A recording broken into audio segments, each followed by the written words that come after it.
네, 용산 집무실 이전 문제로 여야 공방도 더욱더 격화하고 있습니다. 민주당은 레임덕이 아니라 취임덕이라며 안보와 민생 공백을 집중적으로 지적했습니다. 국민의힘은 민주당이 이전 비용 1조라는 가짜 뉴스로 발목을 잡는다고 맞섰습니다. 나연수 기자가 보도합니다. 윤석열 당선인이 직접 대통령 집무실 용산 이전 계획을 밝힌 다음 날, 더불어민주당 회의에서는 불통정권이 본색을 드러냈다는 성토가 이어졌습니다. 집무실 이전 기간 안보 공백은 누가 책임질 것이냐며 지난 열흘간 소모적인 논쟁 속에 민생은 뒷전이 되고 있다고 지적했습니다.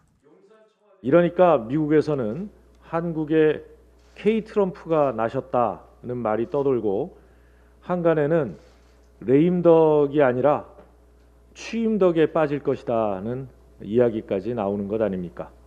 윤석열 인수위가 열흘간 몰두한 유일한 것은 대통령 집무실 이전, 집무실 인테리어, 집무실 이사 비용입니다. 국민의힘은 경호와 안보 문제, 국민 불평과 비용 등을 두루 고려한 결론이라고 맞섰습니다. 오히려 민주당이 이전 비용이 1조가 넘는다고 부풀리는 등 가짜뉴스를 퍼뜨리며 국론을 분열시키고 있다고 비난했습니다. 민주당 아직 출범도 하지 않은 새 정권이 발목 잡는 데 혈안이 될 것이 아니라 문재인 대통령이 지키지 못했던 광화문 대통령 약속을 이제라도 지킬 수 있도록 협조해야 마땅할 것입니다.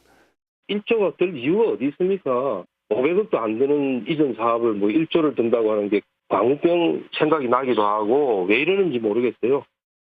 이런 가운데 대통령 집무실 용산 이전에 반대하는 청와대 국민청원 동의는 30만 명을 넘어섰습니다. 민주당은 국회 국방위와 운영위 등 관련 상임위를 줄줄이 열고 여론전을 통한 총력 저지에 나선다는 방침입니다.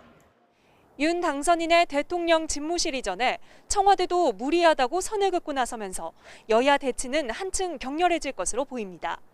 협치를 모색할 겨를 없이 당선 열흘 만에 전국이 얼어붙으면서 윤 당선인의 여소야대 리더십도 첫 시험대에 올랐습니다. YTN 나연수입니다.